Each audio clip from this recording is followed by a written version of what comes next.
This picture shows the part of the building of USSR embassy, and my supervisors. On the left is Comrade Mehdi, an Indian communist, and on the right, Comrade Mitrokhin, my supervisors in the secret department of research and counter-propaganda. It has nothing to do with either research or counter-propaganda. Most of the activity of that department was to compile huge volume of information on individuals who were instrumental in creating public opinion. Publishers, editors, journalists, actors, educationalists, professors of political science, members of parliament, representatives of business circles. Most of these people were divided roughly in two groups. Those who would toe the Soviet foreign policy, they would be promoted to the positions of power through media and public opinion manipulation. Those who refused the Soviet influence in their own country would be character assassinated or executed physically come revolution.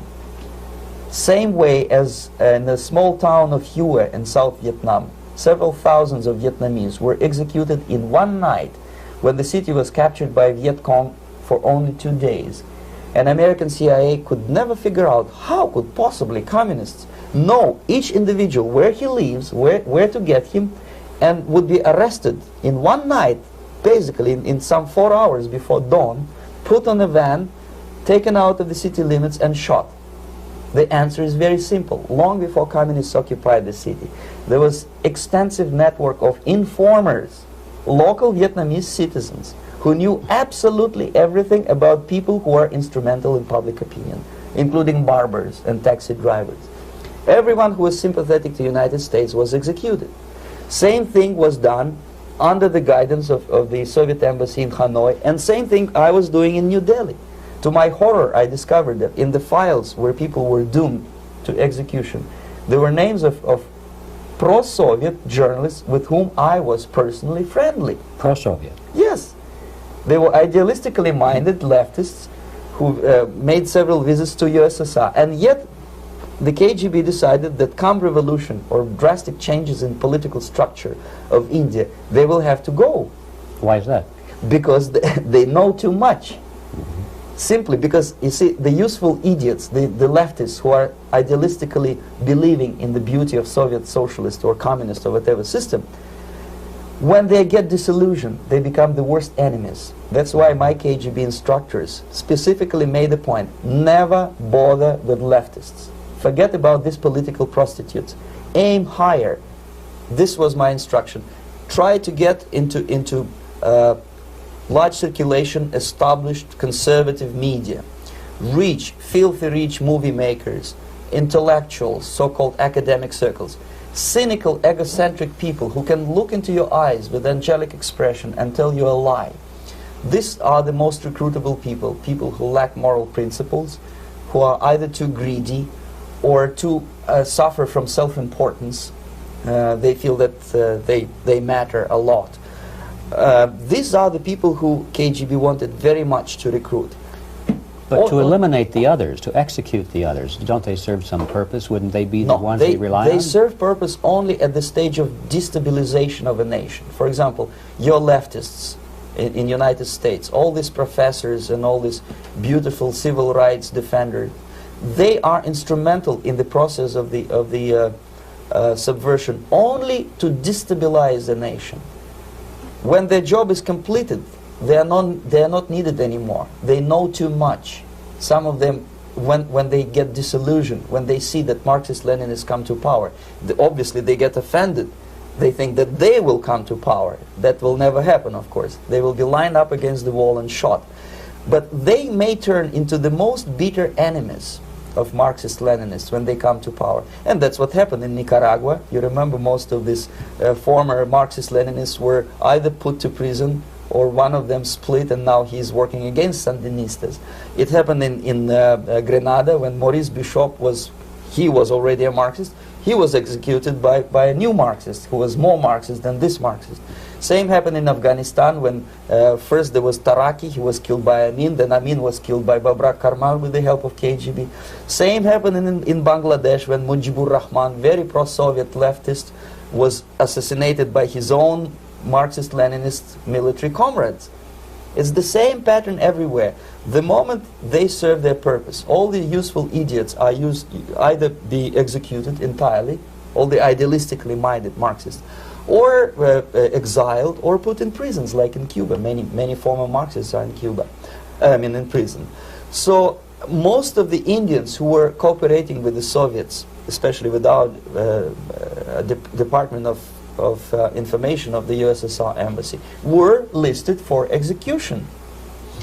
And when I discovered that fact, of course I was sick. I was mentally and physically sick. I thought that I'm going to explode one day during the briefing at the ambassador's office. I would stand up and say something that we are basically a bunch of murderers.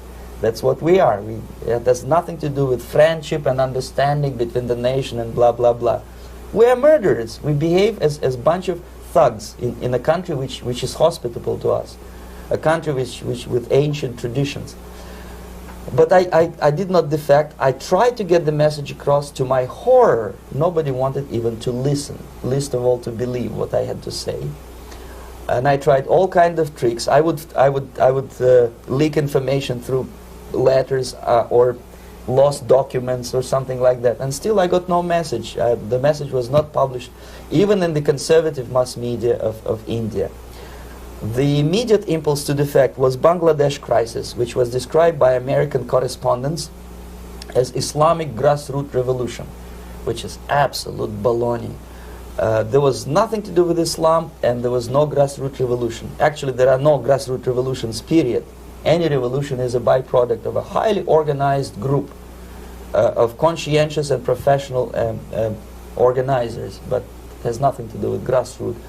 In Bangladesh, it was nothing with grassroots. Most of the Awami League party members, Awami League means People's Party, were trained in Moscow in the High Party School.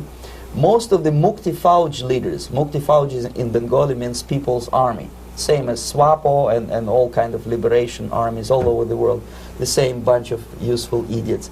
They were trained at Lumumba University and various centers of the KGB in Simferopol, in Crimea, and in Tashkent.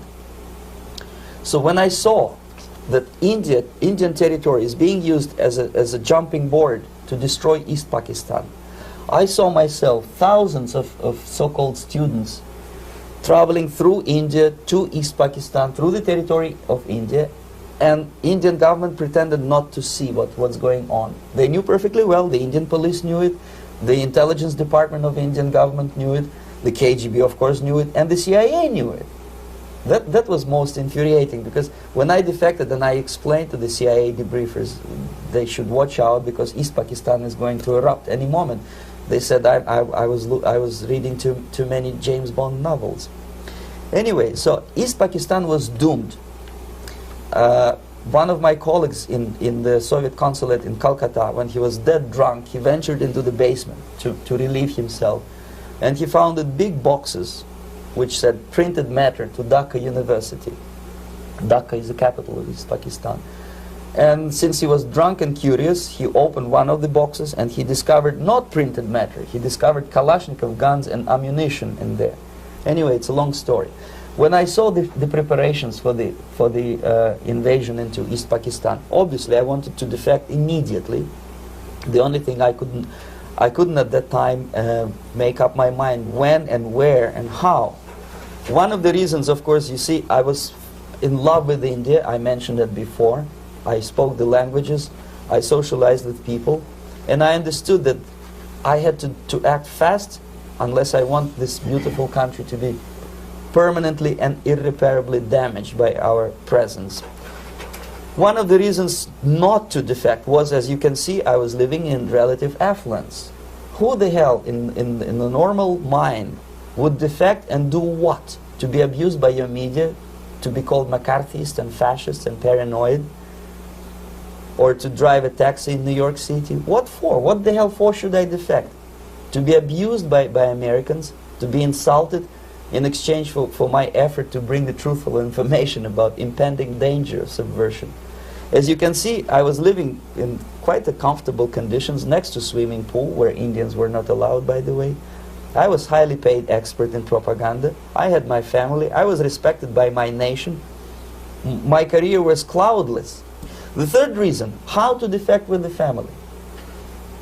To defect with the baby and the wife would be virtual suicide, because according to law, that hypocritical law which I quoted before, the Indian police will have to hand me over back to the KGB, and that will be the end of my defection and probably my life. Again, I cannot smuggle my wife because she was not quite sure what I was doing. She was not that idealistically involved, and she was definitely not in the total picture of what I was doing for the KGB. She would be shocked if I you know, put her in my van and drive her to the American embassy or elsewhere. That would be a greatest danger. So again, I had to defect in such a way that my defection would look as simple disappearance. And there were many cases like that when the Soviet agents simply disappeared, either killed in action or, thanks to their curiosity and their close contacts with radicals, some of them were killed by the Marxists, by the way. It happened in many African countries when the Soviet KGB were killed by Africans themselves. Not because they hated Marxism, Leninism, but because they were simply trigger-happy bunch of unruly characters. If you give them a machine gun, they will shoot. And some of the Soviets obviously were not careful enough to protect themselves, and they got into embarrassing situations when they were shot at the crossfire between factions of so-called liberation movements. Anyway, so I decided, as I said, to study the counterculture. I decided this probably would be the best way to disappear. I socialized with characters like this. On the left, you see, he's a barefoot American hippie. It took me quite a long time to study exactly what they were doing and how to mix with them. But eventually I did it. Most of Indian newspapers carried my picture and promise of 2,000 rupees for information about my whereabouts. But they were looking for the wrong person, because they obviously tried to stop a young Soviet diplomat in white shirt and tie, and this is how I looked at the time of defection. Nobody could possibly think that a Soviet diplomat would be as crazy as to join a bunch of hippies. That's you. Yes, travel India and smoke hash. So I made it literally almost like a Hollywood-style detective story. From under the nose of the KGB in Bombay airport, I landed the plane and I flew to Greece, where I was debriefed by the CIA. That's basically that's all for my slides. We can turn off the projector, and that's very interesting. Well, you spoke several times before about ideological subversion. That is a phrase that I'm afraid some Americans don't fully understand. When the Soviets used the phrase ideological subversion, what do they mean by it? Ideological subversion is the process which is legitimate, overt, and open. You can see it with your own eyes. All you have to do, all American mass media has to do, is to unplug their bananas from their ears, open up their eyes, and they can see it. There is no mystery. There is nothing to do with espionage. I know that espionage intelligence gathering looks more romantic. It sells more deodorants through the advertising, probably. That's why your Hollywood producers are so crazy about James Bond type of thrillers. But in reality, the main emphasis of the KGB is not in the area of intelligence at all. According to my opinion and opinion of many defectors of my caliber, only about 15% of time, money, and manpower is spent on espionage as such. The other 85% is a slow process which we call either ideological subversion or active measures, активные мероприятия in the language of the KGB, or psychological warfare. What it basically means is to change the perception of reality of every American to such an extent that despite of the abundance of information, no one is able to come to sensible conclusions in the interests of defending themselves, their families, their community, and their country. It's a great brainwashing process which goes very slow, and it's divided in 4 basic stages. The first one being demoralization. It takes from 15 to 20 years to demoralize a nation. Why that many years? Because this is the minimum number of years which requires to educate one generation of students in the country of your enemy. exposed to the ideology of the enemy. In other words, Marxism-Leninism ideology is being pumped into the soft heads of at least 3 generations of American students without being challenged or counterbalanced by the basic values of Americanism, American patriotism. The result you can see. Most of the people who graduated in the 60s, dropouts or half-baked intellectuals, are now occupying the positions of power in the government, civil service, business, mass media, educational system. You are stuck with them. You cannot get rid of them. They are contaminated. They are programmed to think and react to certain stimuli in a certain pattern. You cannot change their mind, even if you expose them to authentic information, even if you prove that white is white and black is black. You still cannot change the basic perception and the logic of behavior. In other words, these people, the process of demoralization is complete and irreversible. To get rid society of these people, you need another 20 or 15 years to educate a new generation of patriotically minded and common sense people who would be acting in favor and in the interests of the United States society. And yet these people who've been programmed and, as you say, in place, and yes. who are favorable to an opening with the Soviet concept, these are the very people who would be marked for extermination in this country? Most of them, yes. Simply because the psychological shock when they will see in future what the beautiful society of equality and social justice means in practice, obviously they will revolt. They will be very unhappy, frustrated people. And the Marxist-Leninist regime does not tolerate these people. Obviously they will join the links of dissenters, dissidents. Yes. Unlike in present United States, there will be no place for dissent in future Marxist-Leninist America. Here you can get popular like Daniel Ellsberg and filthy rich like Jane Fonda for being dissident, for criticizing your Pentagon. In future, these people will be simply squashed like cockroaches. Nobody is going to pay them nothing for their beautiful, noble ideas of equality. This they don't understand, and it will be greatest shock for them, of course. The demoralization process in the United States is basically completed already. For the last 25 years.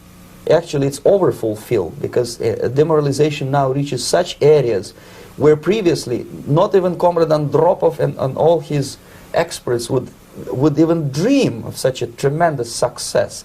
Most of it is done by Americans to Americans, thanks to lack of moral standards. As I mentioned before, exposure to true information does not matter anymore. A person who was demoralized is unable to assess true information. The facts tell nothing to him. Even if I shower him with information, with authentic proof, with documents, with pictures, even if I take him by force to the Soviet Union and show him concentration camp, he will refuse to believe it until he is going to receive a kick in his fat bottom. When a military boot crashes his, then he will understand, but not before that. That's the tragic of the situation of demoralization. So basically America is stuck with demoralization, and unless, even if you start right now, here, this minute, you start educating new generation of Americans, it will still take you 15 to 20 years to turn the tide of ideological perception of reality back to normalcy and patriotism. The next stage is destabilization. This time, subverter does not care about your ideas and the patterns of your consumption. Whether you eat junk food and get fat and flabby, it doesn't matter anymore. This time, and it takes only from 2 to 5 years to destabilize a nation, what matters is essentials: economy, foreign relations, defense systems. And you can see it quite clearly that in some areas, in such sensitive areas as defense and economy, the influence of Marxist-Leninist ideas in the United States is absolutely fantastic. I could never believe it 14 years ago when I landed in this part of the world, that the process will go that fast. The next stage, of course, is crisis. It may take only up to 6 weeks to bring a country to the verge of crisis. You can see it in Central America now. And after crisis, with a violent change of power, structure, and economy, you have so-called the period of normalization. It may last indefinitely. Normalization is a cynical expression borrowed from Soviet propaganda. When the Soviet tanks moved into Czechoslovakia in '68, Comrade Brezhnev said, "Now the situation in brotherly Czechoslovakia is normalized." This is what will happen in the United States if you allow all these schmucks to bring the country to crisis, to promise people all kind of goodies and the paradise on earth, to destabilize your economy, to eliminate the principle of free market competition, and to put a big brother government in Washington, D.C., with benevolent dictators like Walter Mondale, who will promise lots of things, never mind whether the promises are fulfillable or not. He will go to Moscow to kiss the bottoms of new generation of Soviet assassins, never mind. He will create false illusions that the situation is under control. Situation is not under control. Situation is disgustingly out of control. Most of the American politicians, media, and educational system trains another generation of people who think they are living at a peacetime. False. The United States is in the state of war, undeclared total war against the basic principles and the foundations of this system. And the initiator of this war is not Comrade Andropov, of course. It's the system. However ridiculous it may sound, the world communist system or the world communist conspiracy, whether I scare some people or not, I don't give a hoot. If you are not scared by now, nothing can scare you. But you don't have to be paranoid about it. What actually happens now, that unlike myself, you have literally several years to live on unless the United States wake up. The time bomb is ticking. With every second, the disaster is coming closer and closer. Unlike myself, you will have nowhere to defect to, unless you want to live in Antarctica with penguins. This is it. This is the last country of freedom and possibility. Okay, so what do we do? What is your recommendation to the American people? Well, the immediate thing that comes to my mind is, of course, there must be a very strong national effort to educate people in the spirit of real patriotism, number one. Number two, to explain them the real danger of socialist, communist, whatever, welfare state, big brother government. If people will fail to grasp the impending danger of that development, nothing ever can help United States. You may kiss goodbye to your freedom, including freedoms to homosexuals, to prison inmate. All this freedom will vanish, evaporate in 5 seconds, including your precious lives. The second thing, the moment at least part of the United States population is convinced that the danger is real, they have to force their government. And I'm not talking about sending letters, signing petitions, and all this beautiful, noble activity. I'm talking about forcing United States government to stop aiding communism. Because there is no other problem more burning and urgent than to stop the Soviet military-industrial complex from destroying whatever is left of the free world. And it is very easy to do. No credits, no technology, no money, no political or diplomatic recognition, and of course no such idiocy as grain deals to USSR. The Soviet people, 270 millions of Soviets, will be eternally thankful to you if you stop aiding a bunch of murderers who sit now in Kremlin and whom President Reagan respectfully calls government. They do not govern anything, least of all such complexity as the Soviet economy.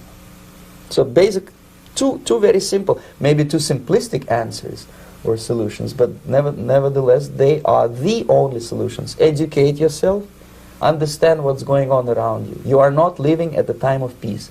You are in a state of war. And you have precious little time to save yourself. You don't have much time, especially if you are talking about young generation. There's not much time left for convulsions to the beautiful disco music. Very soon it will go, just overnight. If we are talking about capitalists or wealthy businessmen, I think they are selling the rope on which they will hang very soon. If they don't stop, if they cannot curb their unsettled desire for profit, and if they keep on trading with the monster of the Soviet communism, they are going to hang very soon. And they will pray to be killed, but unfortunately they will be sent to Alaska probably to manage industry of slaves. It's simplistic. I know it sounds unpleasant. I know Americans don't like to listen to things which are unpleasant. But I have defected not to tell you the stories about such idiocy as microfilm, James Bond type espionage. This is garbage. You don't need any espionage anymore. I have come to talk about survival. It's a question of survival of this system. You may ask me, what is it in for me? Survival, obviously, because unlike, as I said, I am now in your boat. If we sing together, we'll sing beautifully together. There is no other place on this planet to defect to.